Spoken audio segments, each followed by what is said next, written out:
Welcome to another episode of Fresh Corduroy. I'm your host, Craig Zolan. Today, we're taking you inside the filmmaking engine of one of skiing's most iconic institutions, Warren Miller Entertainment. My guest is Chris Leavell, VP Content Strategy and Production for Outside and Warren Miller Entertainment, and a key creative force behind the films that kick off the winter for so many of us. In this episode, Chris walks us through the complex behind-the-scenes reality of building a Warren Miller film, from athlete casting and coordinating massive production schedules to navigating unpredictable weather windows, budget constraints, global travel, and the art of creating a unified story out of shoots that span continents. We talk about what makes the Warren Miller style timeless, how the team balances legacy with innovation, and why certain shots and sequences make it into the final cut. Chris also breaks down how athlete partnerships work in practice, the role of local communities, and what it really takes to deliver a film to audiences every single year. If you enjoy this conversation, be sure to follow Fresh Corduroy on your favorite podcast platform and share it with a fellow skier.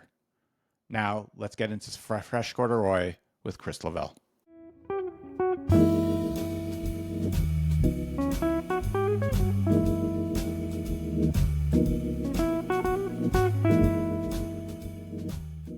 Welcome to another episode of Fresh Corduroy. With me today is Chris Leavell from Warren Miller Entertainment and Outside. Chris, welcome to the podcast. How you doing? Great to see you. I'm doing well. Thank you for joining me today. I'm excited to talk about Warren Miller and Warren Miller films. It is the start of the season, or we're gearing up for it, and the crisp, cool air and frosty nights is, I'm sure, getting everybody excited to go out and ski or board this coming season, as does the annual Warren Miller tour. But before we get into talking about the films, let's talk a little bit about you and your skiing origin story. It's something that I ask every guest that comes on the podcast. Yeah, so I've been skiing all my life.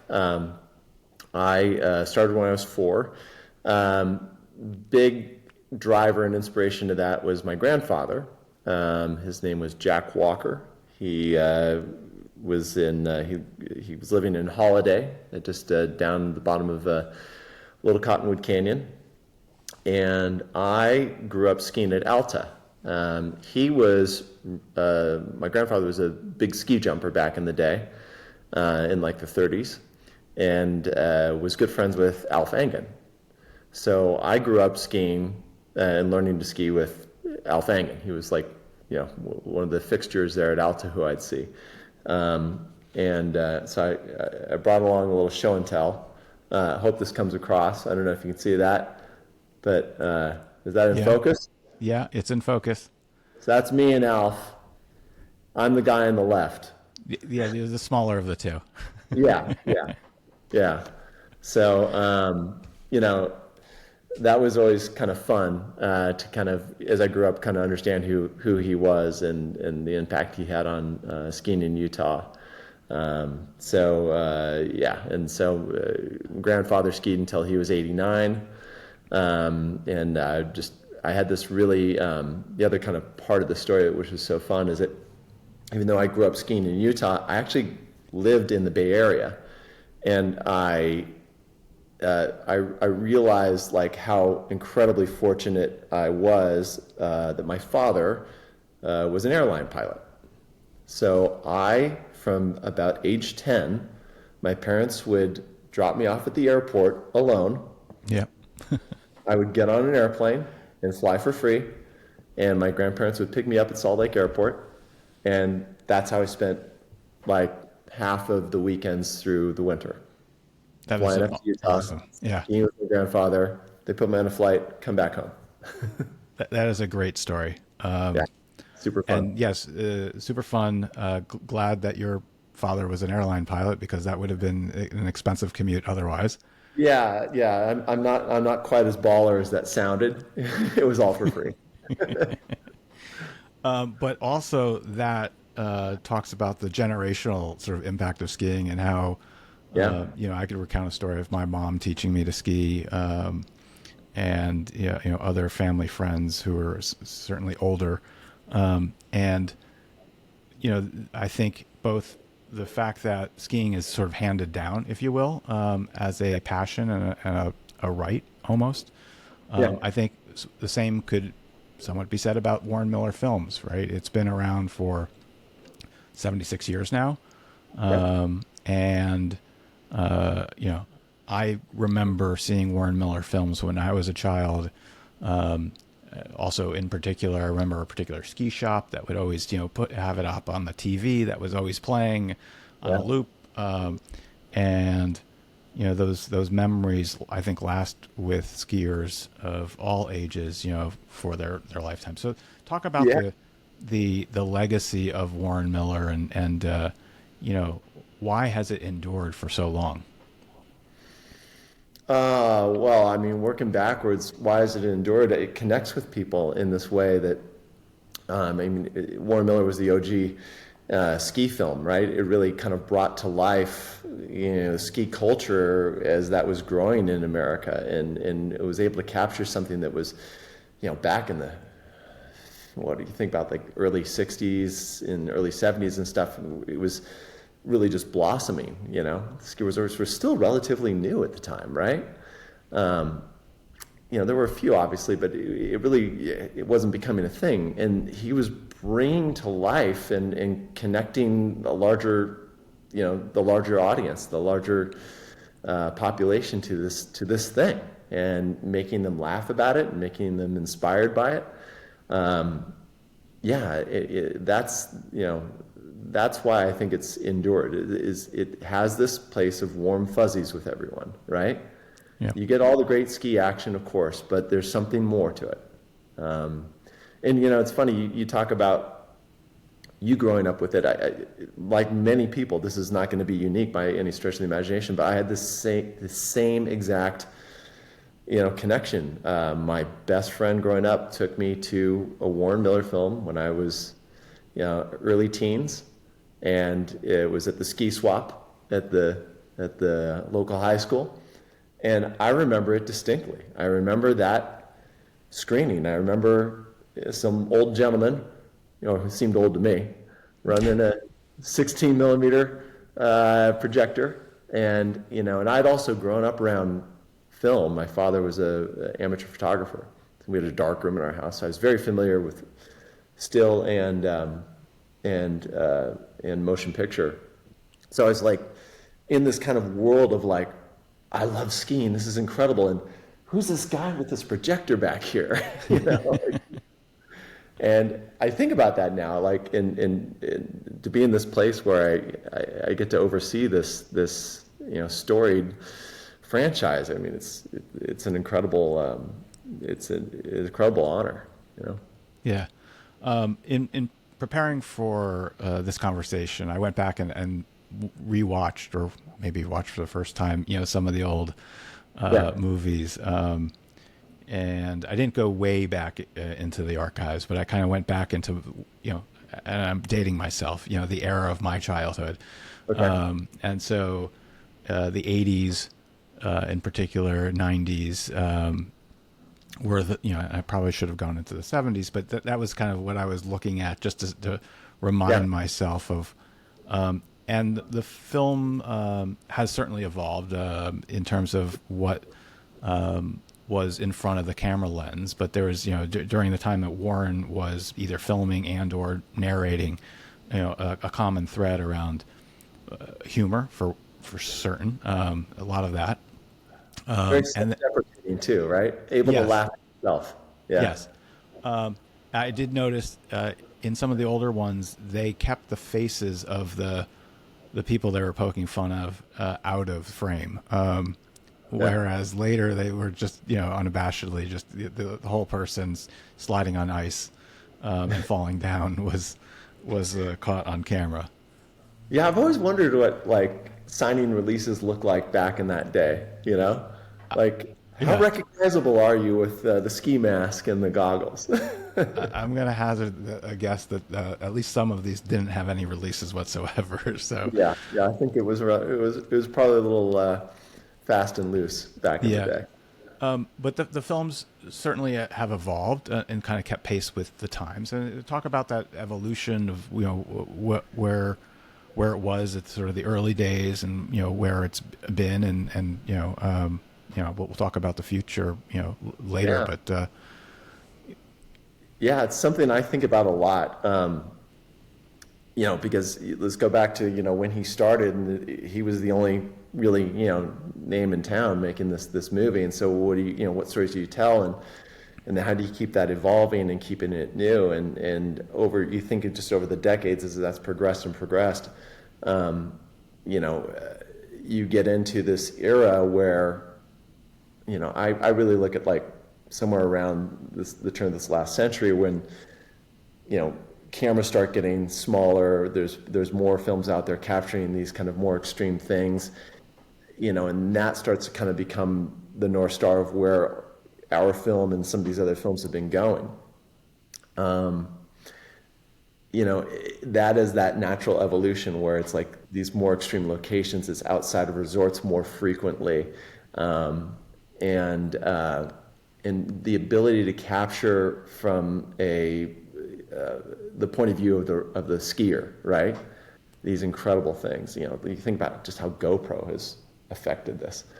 All of those things kind of like drive it to these more extreme ski sorts of bits. And there's a handful of other films out there that lean and focus a little more one way or the other. And I think it's important for us to always stay true to kind of what Warren Miller is, which is also, it's not that you don't have that, but you have to anchor it in these authentic stories about the characters, right? And the experiences, and making sure that it's relatable to everybody, right? That having a product that makes the people who can hug themselves off of a 80-foot cliff be excited about it, but also, their mom and the young family that comes, that's really our goal and kind of what we try to focus on. And I think that always keeping that in mind is important as it naturally evolves. You should talking about the different audience members. So I went to Snowsiety, this year's film, on Sunday night, a few days ago as we're recording this. And there were kids that were probably 8, 9 on the young age. It was the late showing, so maybe the really younger ones went to the early showing. To certainly folks in their 70s and perhaps 80s. We remarked at what a wide age range was in the audience, and in particular, there was one large group who I inquired as to how they were connected. They bought must have like 30 seats or something, and asked them how they all knew one another. They just said they were friends that ski together. So not a club, not a race team, not just a group of friends. That's pretty remarkable, I think, in as you described both your competition, if you will, or the, more appropriately, sort of the audience or demographic, if you will, which is all inclusive, that you're going after. So how do you do that? Like, that's not easy in today's age of specialization and narrow targeting. Yeah, it isn't. It's funny, the word competitions is an interesting one. There's so many great movies out there, and I love them all, right? Yeah. People who you would say, TGR or Matchstick or something like that, there are a competition. Okay, yeah, they sort of are. We're all ski films, but each of us really provides something unique and different and distinct. And I think that there's, everyone should, I love the idea that people will see multiple of these films out there. I want them to see ours first, of course, because I think ours is the best. But when I think of what competition really is, to me, it's it's not those as much as it's social media, right? That's who I feel like I'm competing against. Like these short little clips that come up in your feed that, are these little sugar pops. Okay, Yep. well, you fly through those. I think, well, you know, competing with that, like what can I provide that those cannot? And that gets back to a little bit of, I think, what you were talking about earlier. Like, it's the experience. It's richer storytelling. It's deeper storytelling that those things cannot do. It's the communal experience of being in a theater together and watching something. I studied film in school. I'm a massive student of that whole world. Really I really miss not seeing as many movies in theaters anymore. I hate that society's kind of moving away from that and wanting to like have their own home theater for the convenience of it. And it's amazing we have these big screens, and it's not that you can't have a great experience that way, but there's something different when you're in an audience with 1,000 people. You can watch the same movie in that group and you will have a different experience. And I think people sometimes lose sight of that, and and that's part of the magic of what we try to put together. Yeah, no, that's absolutely true. So you talked about the storytelling. And so how does that begin? Like, take us through the evolution of designing a film. So let's talk about perhaps the one that's in theaters today. Sure. Society, like at some point a year or more ago, I don't know how long ago do you start whiteboarding the. About a year ago. Okay. Since we're in the process of doing it for next year's film right now. Yeah. So how do you where do you begin? What's the kernel of an idea, and how do you plant that seed and grow it? Yeah, every year there tends to be a theme around our films. Sometimes it's been a little bit looser. This last year in particular, kind of building off of 75 and then coming into what became Society, we really wanted to try to find a common theme for every story, and then allow each one of those stories to naturally evolve its story around that theme, if that makes sense, right? So we wanted to talk about community. Every one of these stories is a little bit about what that community means to those people. So with that framework, we don't want to be too rigid once you get into each one, but we wanted to talk about each one of these athletes, each one of these stories is about what the community means to them, or how it affects them, or how it influences their perspective on things, right? So you have this story with Britta, and it's about her sisters and her family and how they support her as she's tackling this rookie year on the Freeride World Tour. You look at the story from Finland, and it's all about what that community that loves street skiing and supports it, it's really anchored in that. You talk about the story we go to Scotland. It's this guy tracing his family roots and exploring the culture, right? Yeah. Every one of those has got, so much story to dive into. And the skiing is just the vehicle that gets you there, right? But to me, it's those stories that inspire, that make you want to go put on your skis and get in the car and, if you're in the Bay Area, drive up to Tahoe in traffic, and it makes it all worth it,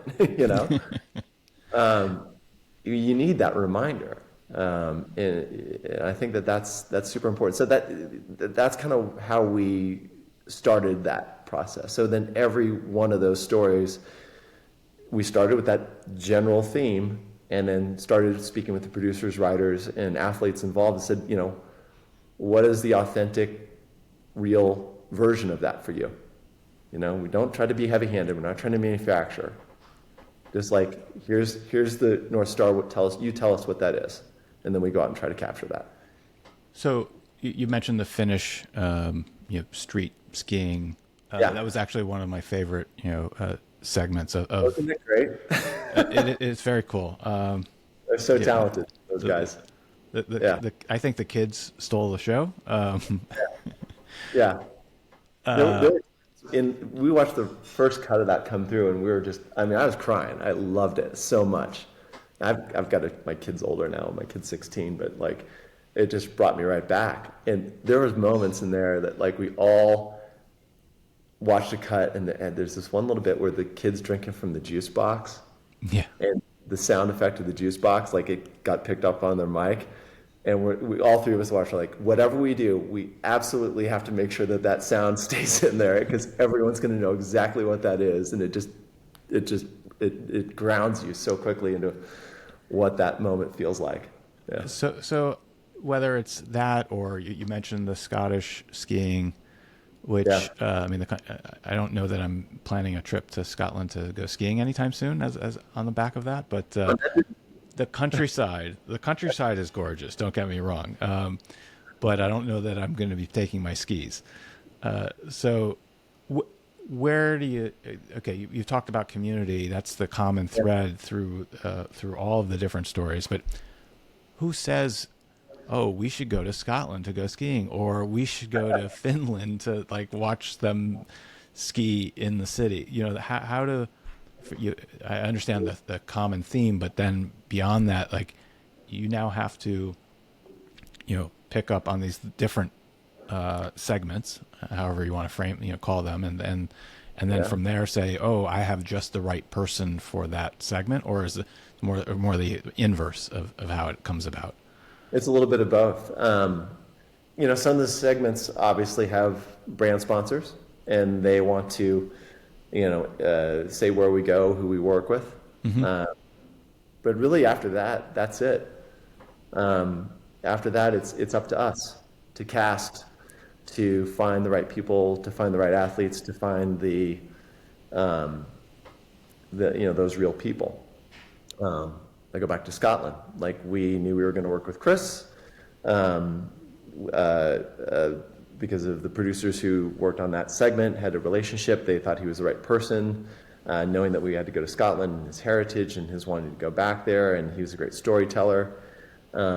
So that kind of all fell into place. But then it was a matter of casting and finding who those people are that they're going to go meet with, and making sure that they have great stories, making sure that they are, willing to be on camera and are gonna be able to emote and to carry that story. So that's just all part of, basic filmmaking. Yeah. Yeah. So I was going to say, what is the typical day? But I don't think there is a typical day because you're dealing with. It's funny. Yeah, I've worked in film and television my entire career. And coming into this, the team that works on this, you think about Josh Haskins and Mike Abrams, who I work closely with this, who are, I stand on their shoulders, right? They've done so much to, keep this thing going, and they have so much knowledge. And I, maybe naively came in thinking, oh, okay, we'll have X number of days, and you're just going to shoot, and it's going to be like a normal production, and it's not. It's just there's so much chaos. There's athletes that get injured. There's snow conditions. There's weather conditions. Like so many things can go wrong, and being able to to plan around all that and still make this incredible film. That's a feat, Yeah. Yeah. Yeah. So you talked about, it's up to you to pick the athletes and they need to be able to moat. How do you find out about the characters, right? I'm going to use that term generously because I think it particularly in the early Warren Miller movies, I suspect they went out and looked for, and I'm using air quotes here, characters, right? Larger than life personalities. Yeah. I just kind of draw it back to casting. Like you have your interviews with them. And again, like sometimes there's brands that come in and we're going to work with their athletes. And then sometimes it's us, finding the right person to be in a segment. Um, you know, so it's when we're in control of it, we there's certain things we're looking for. Obviously, when it's being a little bit more dictated, like, hey, we'd like you to work with this athlete, it's spending the time to get to know them, to hear their story, making sure that they're comfortable, making sure that they're invested. All those things are important. The last thing you want to do, I think, in a movie like this is just have someone show up day of and expect that you're going to get what you need out of them. I think that maybe that makes, a certain type of film, but not the film that we're looking to make. Yeah. And what is Warren Miller material? Like, how do you what's the intangible? Man, I don't know if I have a direct and clean answer to that. I think I'm going to be scattered all over the place trying That's to answer. okay. There's so many things. Best in class cinematography. Like, that's what he's known. That is the legacy, right? He was the first one to really, really do that. And we have incredible camera operators and cinematographers who know how to get that and make that inspirational slow-mo shot of powder, and it makes you just tickled. I think that it's story after that, and maybe not even to say after that. They're all equally valued, I think. And it's how do you keep the right balance of that? And even within a segment, one segment might steer more towards the visual, one might steer more towards the story, but on balance, how are you hitting those two things? It's taking people to locations that they've never been before, or showing them parts of locations that they thought that they knew in new ways. I think that that's important. Entertaining them, making them laugh, making them, have all the emotions. I go back to Britta's story. That was a really intense story. She's, I don't mean to spoiler alert for people who haven't seen the movie yet, but she's a fierce competitor and goes through some really tough setbacks along her rookie year. And it's not all happy, but it's a full emotional ride, right?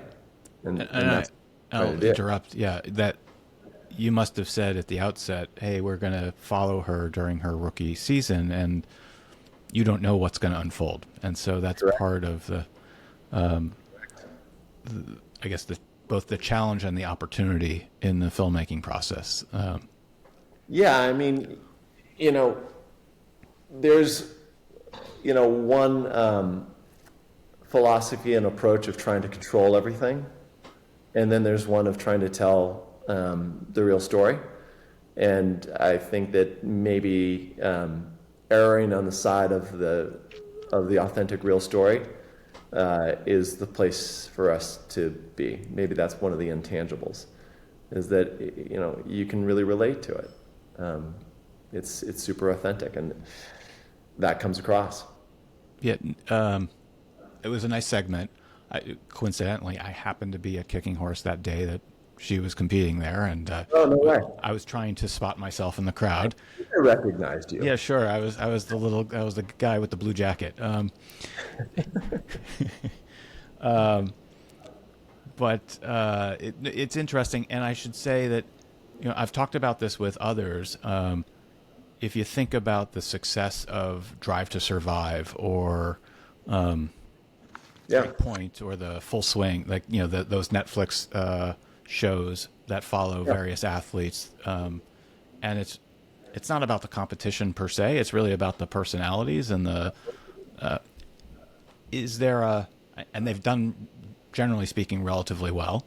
Is that like you're trying to incorporate some of that into the films, both like you said with Britta in Snow Society, and perhaps beyond? Like, is that going to be a more prevalent part of the of the films and filmmaking? Well, I mean, it goes back to just always being anchored in story, right? Yep. In telling these authentic character stories. I'm not sure if, we kind of touched on this a second ago. We didn't know how Britta's season was going to go, right? Right. If we had scripted it, it probably would have been scripted differently, right? But that's not the point. The point's not to, you don't have to win a competition in order to be a hero, right? And you don't have to do that in order to inspire people. And that gets back to what our goal is. We want to inspire people. We want them to know, who these people are, the challenges they go through. They all have, there's things at stake, Right. And maybe their stakes are way higher than what yours are. But if you can relate to that, and that inspires you and makes you see the world differently, makes you appreciate skiing in a different way, makes you, feel a tighter bond to the people who you do this recreation with. That's what we're trying to get people to see.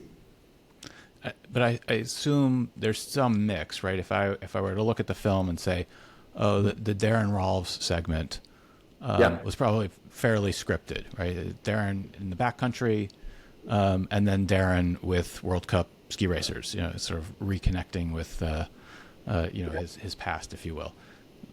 I don't know if I'd use the word scripted. We knew that we were going to film him having a couple play days up in the snow, and then we knew we were going to film him showing a behind-the-scenes view. But after that, there wasn't really scripting. We're creating a situation we're going to follow him through with the idea of going back to one of the things that we talked about, what are the intangibles? Like, how do we show the audience something that they may not have, they thought that they knew, but they get to see from a different perspective. Mm-hmm. And that's that behind the scenes perspective that Darren was able to provide there. Fair enough. Script is probably a poor choice of words. It's not, but it's strategically set up, or I don't know what it's not scripted. He's clearly not reading lines, but he's going to have, like you said, he's going to have a couple play days in the snow in the backcountry, and he'll have a couple days with, the current crop of World Cup athletes and the behind the scenes bit. Yeah. Very good. So you also touched on the advent of technology and first person perspective with GoPros and similar types of cameras. Drones are being used. In fact, I saw a lot of drones in Snow Society. That, for whatever reason, it's not rolling off the tongue, but it's clearly used more prevalently today, and imagine it probably lowers costs as an additional benefit rather than have a helicopter chase everybody around with a camera hanging out the side. Right, and it's funny because you can look at a drone as a sort of replacement for a helicopter, but in some ways it can be, but it also does things that a helicopter can't do, right? But in the same time, there's things that a helicopter can do that a drone cannot, right? So it's kind of in the Venn diagram, there's some good overlap. But it is an extremely cost-effective way to capture incredible imagery, right? Especially with the FPV drones that are following so closely. It's funny. I had a conversation with Josh, about when you have sometimes you have multiple drones going on, and you've got the athlete skiing down, and you see this little dot. Like, how do we erase that? Mm-hmm. Don't get rid of that little dot. That dot bothers me, I did see the dot. And I probably had the same reaction that you do, which is, wish it wasn't there. Yeah, they should make them white. Well, I white don't know room. if it was the drone itself or the shadow of the drone. It could Yeah. be one or the other. And it's funny, like, and maybe this is just particular to me because I come from a certain age, and maybe younger generations, it's just kind of normal to them. But since I grew up not seeing the shadow of something Right. like that, Yeah. I'm like, it stands out to me. So, it's almost like the 360 cameras that are used now. The camera itself can frame out itself, but it can't Right. frame out its shadow. Right. You give AI another year, and I'm sure it'll figure that one out too. I think it'll probably figure it out before the end of our call. Yeah. And you talked about it. So how, again, it's the storytelling, because those drones and GoPro footage and just about anyone can start a podcast, clearly, as evidenced by me. But you can, almost anyone can go out and become a filmmaker in the sense of going to buy a GoPro or something similar and going in their backyard and skiing. Yeah. How do you use the technology and sort of perhaps more classical filmmaking techniques to provide that the longer form movie experience, as opposed to what you described as the TikTok candy or whatever else that you might describe it as? I always use the word sugar pop, and I don't know why I've used that, but it just feels like this, like, that's what it feels like to me. Yeah. There's no protein in that. It's all sugar. Yeah. Yeah, I mean, if I understand your question correctly, how do those cameras help in that? I mean, Not necessarily just the camera. It's at the end of the day, I think it's it's who's behind the camera, who's using the camera, and sort of the filmmaker, the production, call it yeah, everybody, right? yeah. Well, I go back to like how I was, how I cut my teeth in the industry. I started as a writer, so I always anchor things back on story, right? And there's some people who, it's almost like in music. There's music and lyrics, right? Like, what do you start with? I start with script. I always want to know what the story is first, and then I figure out visually how to cover it. So that's where my brain goes, and that's why I focus on what I focus on. Yeah. But that said, by no stretch of the imagination am I not also like keenly aware and focused on how we are eventually going to visually capture things, and always, always, always looking for the coolest, newest, innovative way that we can do that, right? I mean, I'm a total camera nerd, so, I always want to go into that too, but I always have to start with story. Yeah. Agreed. And I think that'll distinguish, the Warren Miller films from others, because there is that underlying story throughout. Well, yeah, I mean, story is what keeps you engaged and keeps you connected, right? I often, rail on about like the 3-act, story arc, right? And it's a convention that's been around for like 5,000 years, so we know it works. And I always try to anchor all of our stories and make sure that we have a good beginning, middle, and end. And without that, we know from science that your brain just eventually disengages and you don't remember things. And it's all that stuff that happens in Act 2, all the challenges, all the stakes, all the things that you have to like overcome. Our hero has to overcome that releases dopamine in your brain, makes you pay closer attention, makes you bond with those people more, makes you remember that story. So those are the things. It goes back to casting when we're starting to talk to people and understand what their true story is that we're going to go capture. We're looking for those things. We can't anticipate always what's going to happen, but we're trying to look for that arc, so that we can share that with the audience and keep them engaged. That makes total sense. And let's talk about the audience. I think, the premieres and the film tour is always a community event. And as I touched on earlier, there was a very wide age range in the theater when I attended. Yeah. And, I'll remark that there was one guy who came in with a ski jacket and, a knit pom-pom hat, and it looked like he had a buff around his neck. Like he was, ready to hit the slopes. There were others that were clearly in their, après ski gear. Like people were dressing for the movie. And It wasn't cold and snowy out there. They were dressing like they were about to go get on a gondola. it wasn't quite that cold and snowy in New York when I saw it. So Yeah. Yeah, you should see how they dress in LA. I can only imagine. So how do you approach that part of building the community, the shared experience, right? I think that's also putting aside what's up on the screen. There's something to be said about the community aspect and what you're trying to accomplish in the theater itself. Well, yeah, I mean, it's two things. It's the tour and all the activations and the kind of the buzz and the energy that you have of being able to be there ahead of time. That anticipation. We're all there for one, thing. It's like you go see a premiere of like Star Wars back in the day. You talked about dating yourself. I'm going to date myself even worse.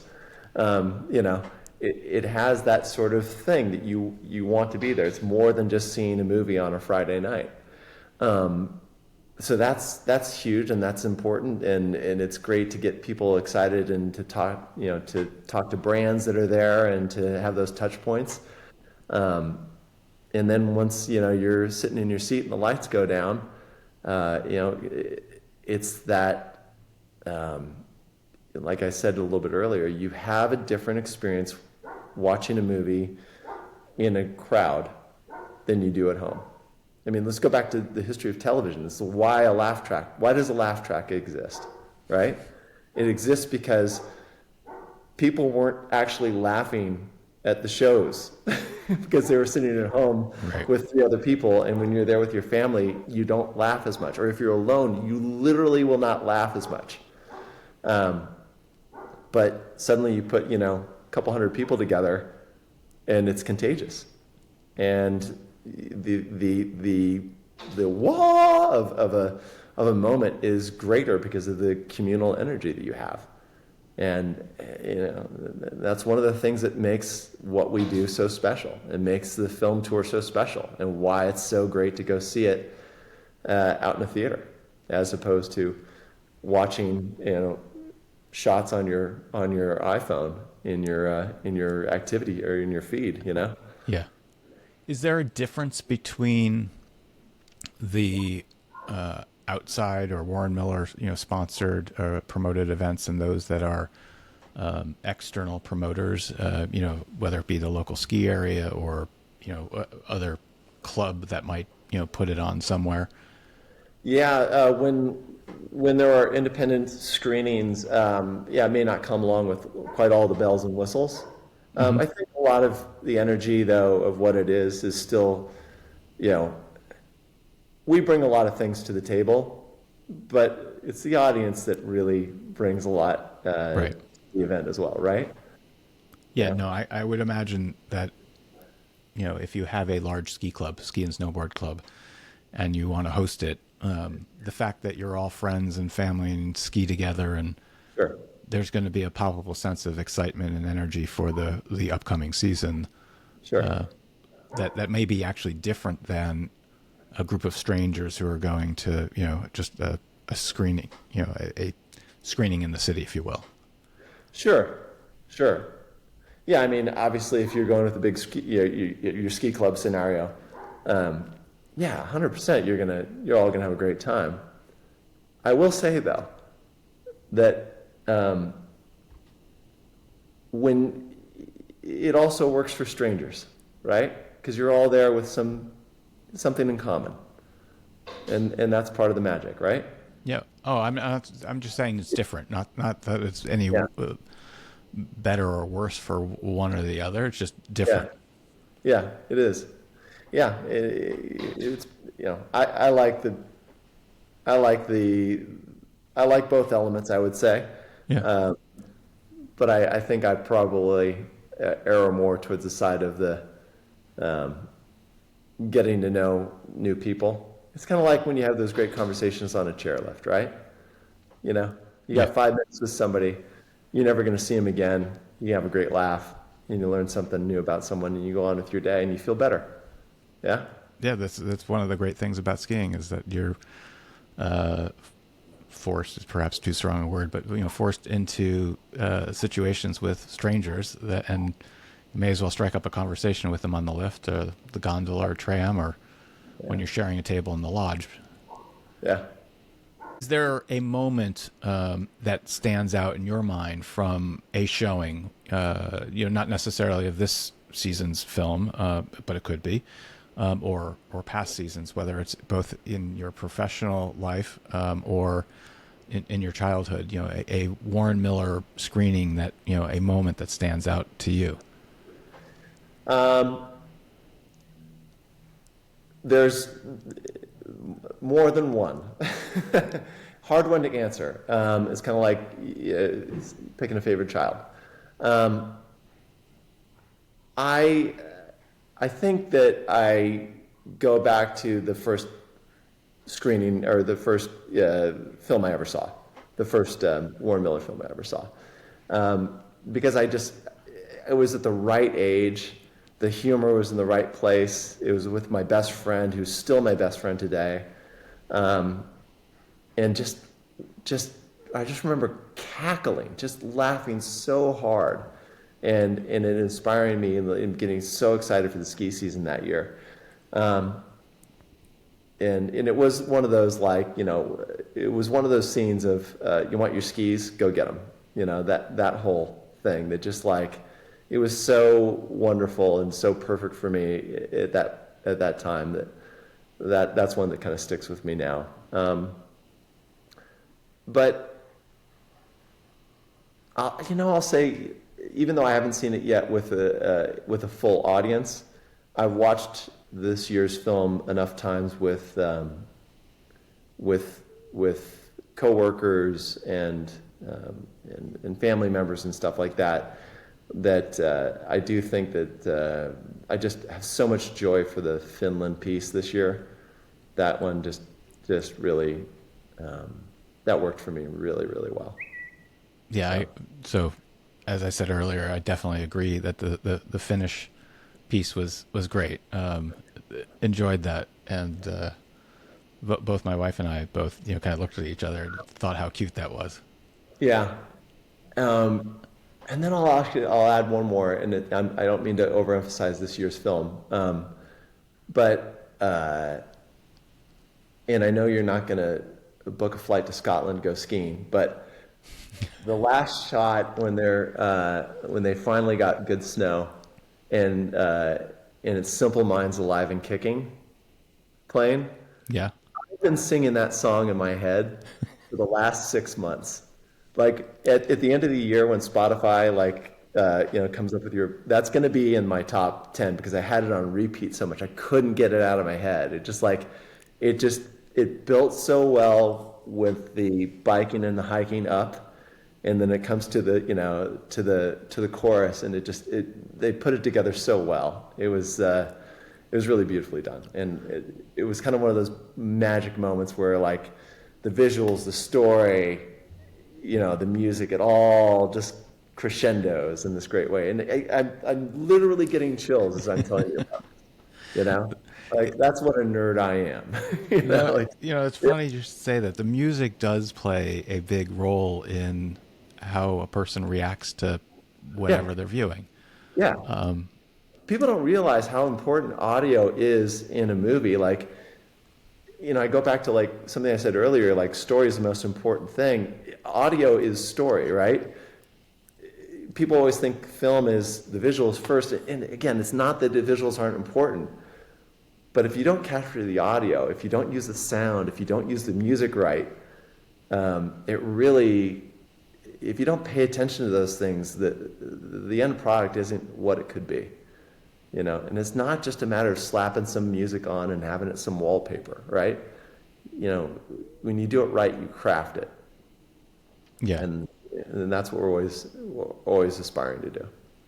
Yeah, as you said that, I started thinking about, again, I went back and looked at and watched some of the older films, and clearly the music is a product of the time it was made. Mm-hmm. And clearly there are some times, in our history where the soundtracks were better or worse than, others. Like, some of mine's, yes, great artist. There was others less too pop. I don't know, maybe too poppy. It certainly wasn't classic rock. Let's put it that way. Okay. Well, it doesn't always have to be classic rock. I No. like all genres. Yeah. Yeah. If it's up to me, I'd have thrown ragtime in there. Just kidding. For those who aren't watching and just listening, he's shaking his head no, just to be clear. What is the, in the limited time that we've got left, like what is the, what's next? What's the future portend? Well, we have some things next year's film will have another innovation and change in how we approach it. Not quite ready to disclose that yet, but it's very exciting. And I think people are going to love it. I'm really excited for what we're going to do next year. Well, I'm sure we can follow up on that at a later date. I hope so too. It's a continuation, I think, of what what we saw this year with really making sure storytelling and humor our first, our first and foremost in this piece, without losing the cinematic magic of the visuals and things of that nature. So just making sure that we find that right balance, but continuing to dive more into story and humor. And what is it that you want, the viewer, the audience member, to feel as they walk out of the screening? Hopefully, everybody that's listening goes out and finds a showing near them and they go see it. What do you hope that they leave the showing feeling? All the feels. All of the feels. They should be inspired first and foremost. They should be smiling. They should feel happy. They should have laughed. They should have cried a little bit. That's okay too, right? Happy cries. Happy cries. Exactly. Yeah. Yeah, this year's movie's got a lot of happy cries for me. Yeah. Yeah. I liked that part of it. We didn't even talk about R&D. That one had a lot of happy cries for me. That was the the women snowboarding. Yeah. Yeah, I loved that. It was such a great story. It was so genuine. Like, that was, you talk about, there's nothing scripted in that at all. It was just filmmakers capturing the reality and then us being able to piece that story together in this way that try to, as authentically as possible, capture the energy of what that meant to all of those riders. And it was great. Yeah, and that goes to, I think of the editor as being the storyteller in a lot of respects. Yeah. And so, right, again, if I were to draw a parallel between that and Drive to Survive or the similar, it's film everything and then figure out what story arc you want to tell out of the footage that you got. And in there is really, goes back to one of these production challenges that we have that, is, you have to film everything to get the story, but you film the ski action very differently. That has to be a little bit more, you have to be much more thoughtful about where you set up and how you capture something to get it right? And there's only one take of that. So it's really this melding of these two mindsets together, and that's a really, really hard thing to do. It poses a ton of challenges. Yeah, I guess having experience of being out in the field and doing it, is obviously one has experiences. Oh, I need to have 4 cameras, and here are the different locations, and Yeah. how to capture the action. Yeah.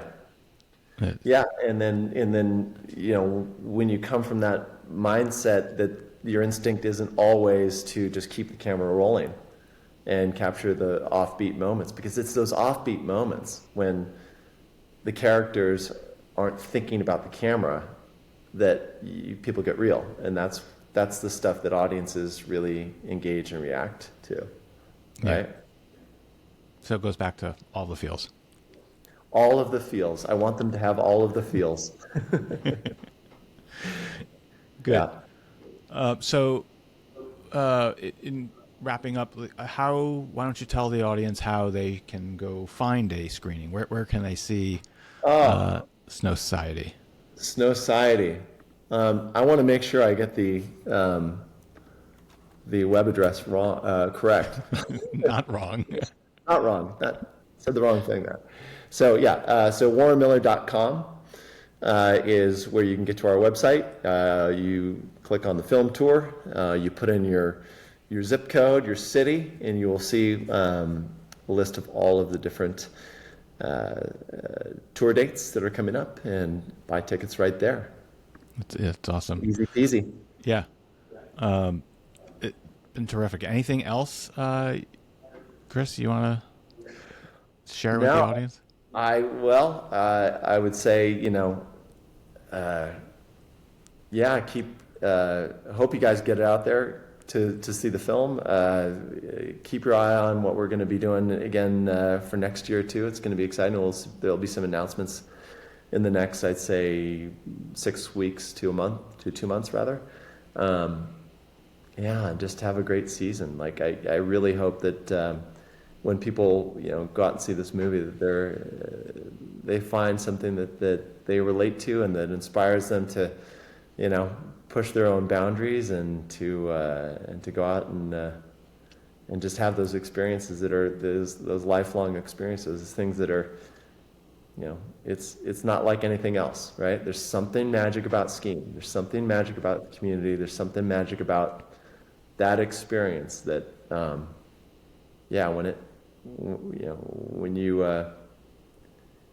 when you're exposed to it, it's one of those things that you think about for the rest of your life. It is magical. Yeah, it brings out, I think, the joy and perhaps the inner child in all of us.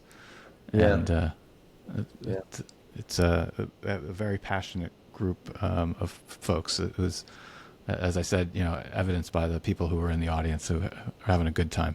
Well, I love that you told me that, that you noticed such a broad band of age groups. That makes me super happy.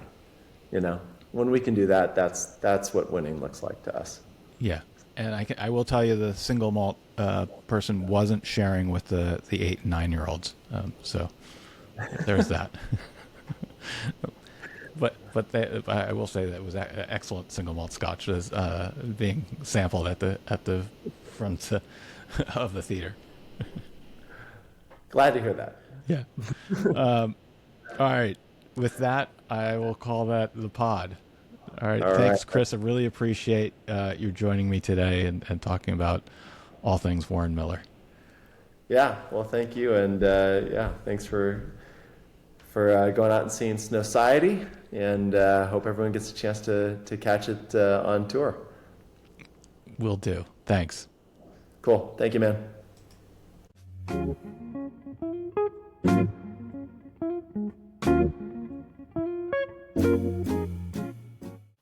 Thanks for tuning in to this episode of Fresh Corduroy. I hope you enjoyed this inside look at the storytelling, creativity, and hard work that go into a Warren Miller film. If you haven't already, follow the podcast on your favorite platform so that you don't miss future episodes, and share this one with a fellow skier who loves the Warren Miller tradition. Thanks for listening, and I'll see you next time on Fresh Corduroy.